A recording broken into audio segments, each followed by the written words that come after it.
All right, so this video I just want to talk through WordPress from a sort of very high level aspect, just for people that have never used WordPress before and are wanting to understand all the different parts of it. So I am currently in the admin panel. It's pretty easy to get to when you log in for the first time. It should take you there depending on the WordPress, but um, from this screen, there are several things, and some of this is a little more complicated, and I won't get into the pieces that are, but from a basic perspective, we are looking at pages and form, or pages and posts.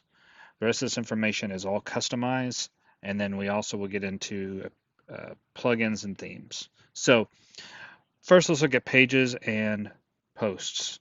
They are very similar to each other. When you go into them, you're going to see very similar information, lots of similarities. So, what's the difference? So, for you guys that don't know, WordPress was originally built as a blogging platform. So when you think post, you really, for the most part, this phase think blog posts. So these are meant to be something that goes over time. They are just information that released as a blog post, whatever that information is. They're not part of the site structure. So that sort of gives you hopefully an idea of what a blog post is. Pages, on the other hand, they are meant to be structure. They are your different parts of your website. Now, the thing is, you can use posts as pages and posts.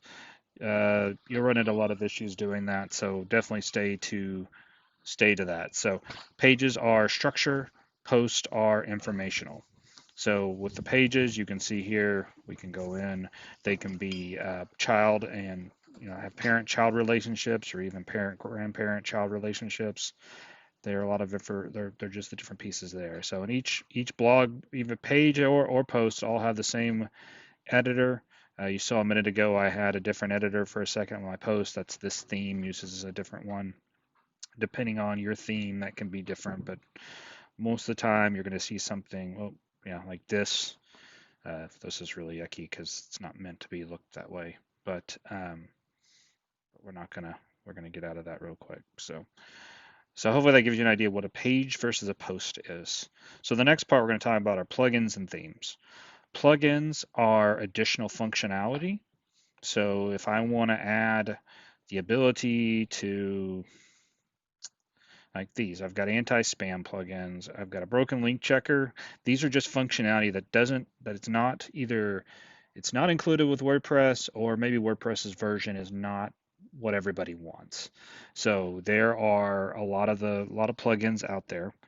And so these are just additional things that we've added to our site. If you go in and add them, there's a whole store. It's pretty nice. It's fairly easy to search by. One thing you need to be careful of when you're looking at these plugins is when was the last time it was edited or updated. When you get into some of these that have, if it says something like, oh, these 2 to 3 weeks, months, or whatever, you're gonna that's great. That's what you want.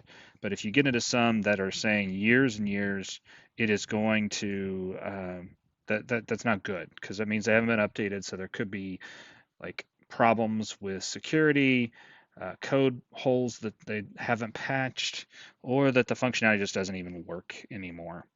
So those are things you need to worry about there. But you also have to worry about is these plugins aren't always made to work with each other. So sometimes if you put two plugins together, you might have issues.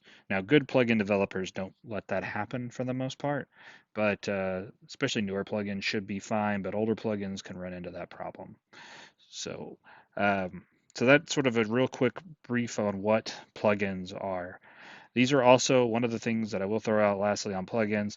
This is where almost every WordPress hack comes from, is either WordPress isn't updated or a plugin isn't updated. So when you're talking to your nonprofits, you want to show them how to do updates. I will touch on that real quick. I have one showing. It won't let me update it because the plugin is something that it was a freemium and we've never paid to go to the next stage with it, so it won't let us update. We probably do need to pay for it because I'm literally saying my own problem here that I've got an outdated plugin. But you want to make sure that this screen is pretty much up to date as often as possible. So that's something you want to tell your nonprofits to make sure. Now, appearances, those are your themes. And so this is the pretty part of it. There are tons and tons of themes out there. These are just a few that I've installed, um, that I installed here that we chose not to use. We're using this Pearl one, which is a paid theme that we've really enjoyed a lot. But some of these others are free. But same thing here. You can come in, add a new one.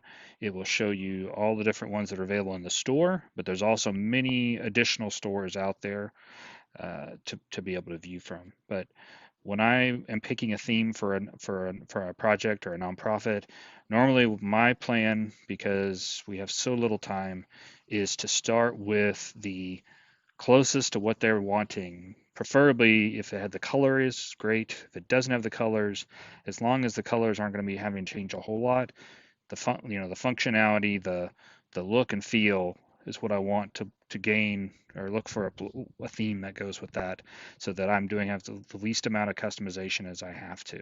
Because if you do too much customization in a weekend, you are going to run out of time very quickly. So this is my quick video about the sort of the structure of